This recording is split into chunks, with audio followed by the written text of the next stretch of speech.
Welcome to the Registry Insider. I'm Bill Seifarth, CEO and Executive Director for the National Registry of EMTs. And in today's episode, we're going to talk about this thing called a CAR update, which is the Candidate Application Redesign. And it was a pretty major system update that we did a few weeks ago. And we want to provide you an update on that. But before I get into introductions and anything specific about the update and where we are, I want to, as CEO, apologize to the national EMS community. There were a lot of bugs, some of which were anticipated, many of which were not. But it created a lot of frustration for people, in particular for candidates, program directors, and state EMS officials. And we own that. We apologize for that. And we want to give you this update and provide you somewhat of some clarity as to why we did it and what the benefits are from this system update. And joining me in today's episode are three of our chiefs here from the National Registry: Alan Arguello, who is our Chief Operating Officer; Ed Toner, who's our Chief Information Officer; and Lisa Treat, who is our Chief Marketing Officer. So thank you all for joining me for today's conversation. So I give a little bit of a high overview as to what this update is all about. What is it, and why did we do it, and kind of then we'll go from there to see where we are right now. Absolutely, Bill. It was really more than an update. It was a legacy application modernization, and really it was a digital transformation. Always difficult to do in the industry. 70% of these type of operations, especially when you're changing out as much as we did, they fail. We knew that going in. We did extensive testing, but it involved 2 years worth of it. 2 years worth. And it involved not just migrating the database. It was a transition of that database to a new database, which meant a lot of difficult queries and migration operations. On top of that, application redesign. Mm-hmm. On top of that, every one of our vendor connections had to be rewritten. And none of that really could be simulated in the environments, even though we took the measure of making new test environments specifically for this migration, knowing the high level of difficulty that we were undertaking. And it was one of those modernization effort examples of just so many things being changed that without being able to simulate it, we did have backup plans. We had the ability to back out. Some people would even ask, why didn't we? We were so far along. Things were going very well in that transition. We had gotten to the point where we were making transactions. At that point, you can't back down. You're committed. And so we had planned for that. It was all planned out. The execution, once we got in, we started finding those things that we could not identify in our user acceptance testing environment, which we spent a lot to build so that we could simulate that real life experience. Not only did we change out all the things that you think of in technology, we also increased our capacity at the same time. So our technology of hardware changed at the same time so that we knew that the queries would be increased, that there would be increased pressure on our side. So all in all, we did have challenges. We also reacted to those challenges very quickly, which showed why did we modernize in the first place?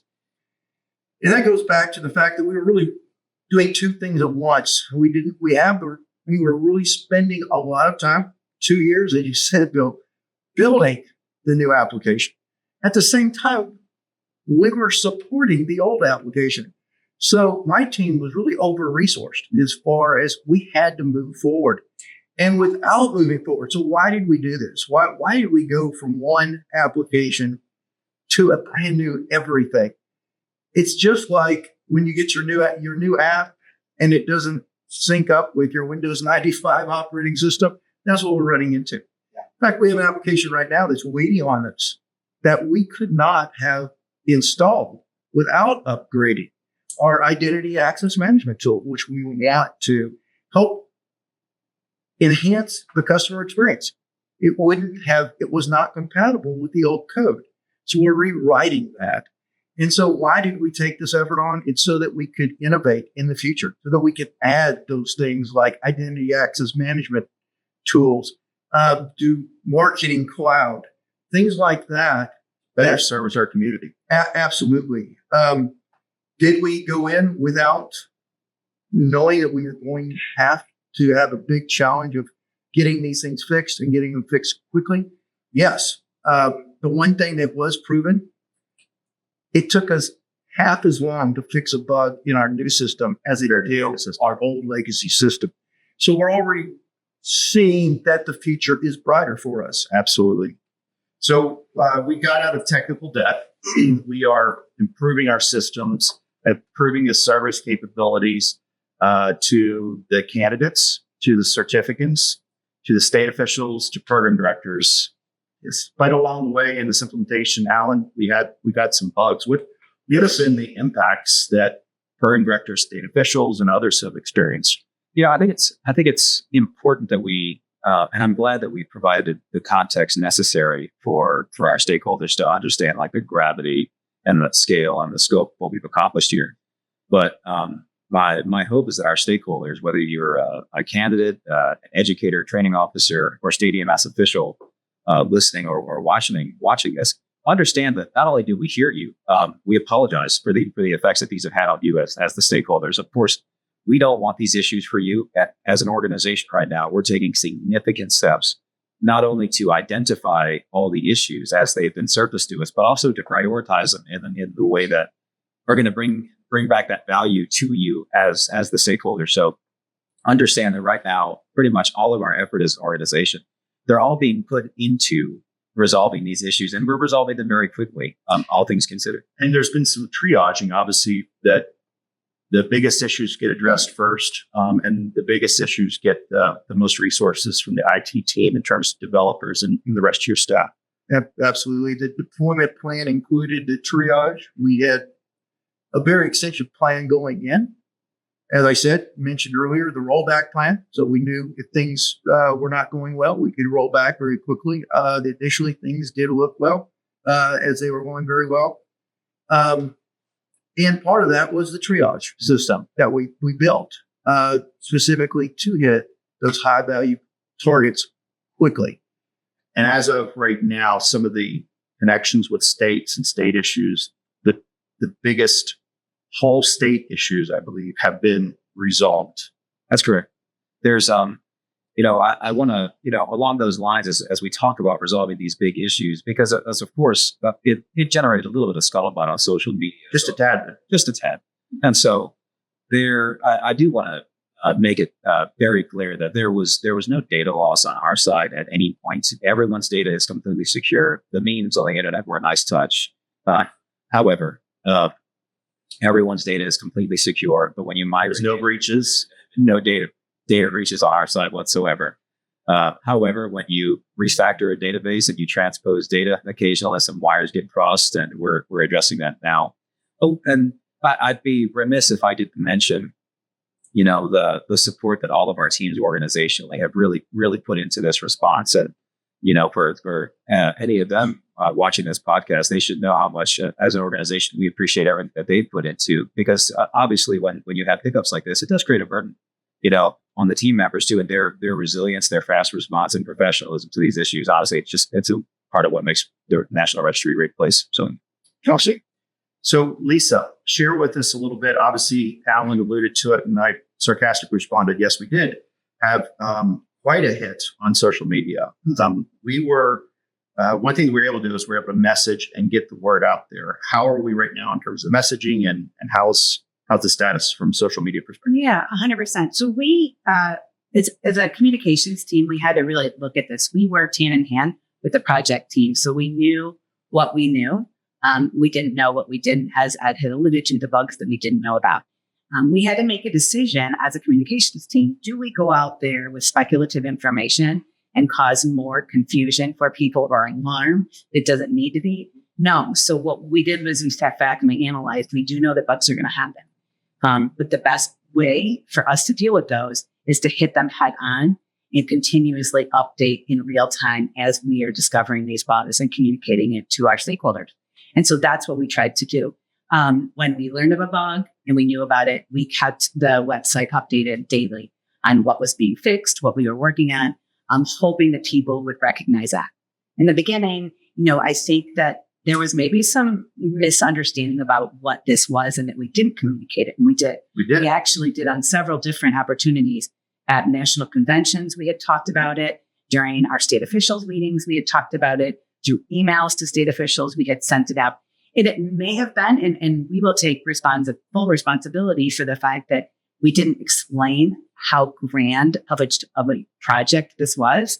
But again, causing too much speculation and alarm wouldn't have done good either. So hitting it head on is what we really try to do.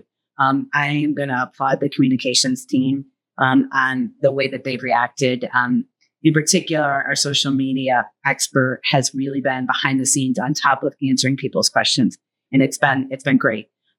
We appreciate your feedback. I do want to say that we also have heard, you're taking down comments. We don't take anything down.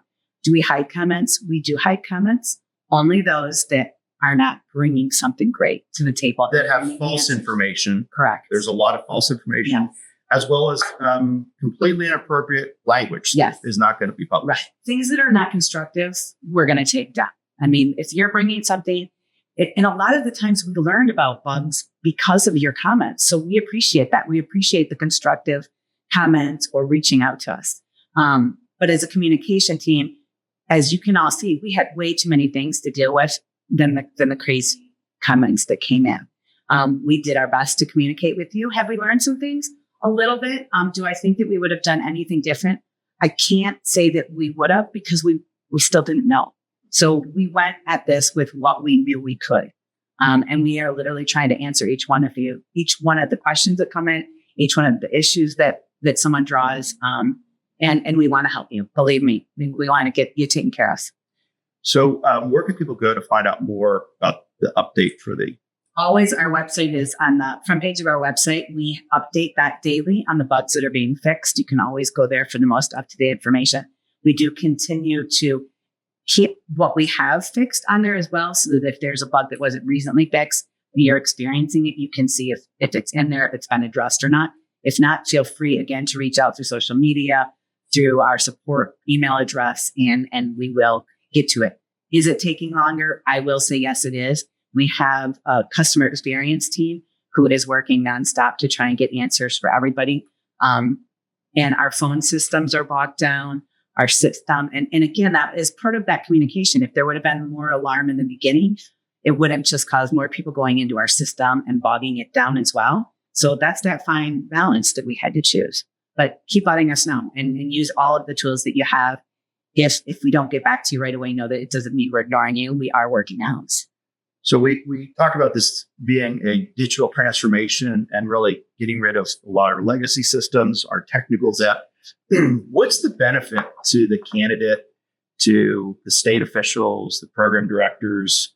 What's in it for them? What benefit are they gaining from this? And anyone can answer this. Security is obviously number one issue. We no longer have outdated code. We can easily apply patches much easier than in the past. We can keep everything up to date and secure. I say that would be the number one. The second one would be our ability to flex into new technologies. As I said, marketing cloud is one, identity access management is one. Those are things that are on our books now that we're working on next. And that will just enhance the experience. And no longer will there be an incompatibility issue with any new tool that we want to add to our website, add to the client experience. I'm going to add to it. It's from a marketing standpoint, Marketing Cloud is a very big initiative for us. It's going to allow us to better and more frequently communicate with our stakeholders. And that's something that we're looking forward to. It's not going to be like you just hear from us, with every 2 years. Every 2 years when you need to. We're going to start feeding you information and things that are going to help you in your careers. So those are tools that are going to enhance our service to you. Excellent. Alan, anything to add in terms of the why behind it, why we did it? We could throw in scalability, something that we hear very often from what I would call our super users, whether they be state EMS officials or program directors or training officers, is, of course, we get many one-off requests for small pieces of functionality that may not be great for the benefit of the collective. But more recently, you've been getting a lot of requests for functionality that represent large stakeholder groups. Our ability to scale and deliver those things, folks on the line may have noticed it's been incredibly slow for us to be able to develop those sorts of features on that old system. And so now, being in this new system, our ability to scale and deliver the value that our stakeholders are asking for is going to be so much easier. So they're asking for it and they deserve it. So I'd like to thank all three of you for joining me for today's episode. And thank you also for joining us. And in closing, I'll say again, I apologize on behalf of the National Registry of EMTs for the frustrations that it's caused you and our other stakeholders in the EMS community. And I want to reassure you that the benefits that will come from this technology are going to be of great benefit to you, allow for greater innovation on our part, and better serve the EMS community nationwide. So thank you for joining us for this episode. And as always, stay safe. Thank you for joining us for this episode. If you wouldn't mind, please click the like and subscribe buttons, as well as the notifications so you can get notifications of upcoming episodes. Also, for the latest and greatest happenings of the National Registry, feel free to go to nremt.org. Thank you very much. And again, stay safe.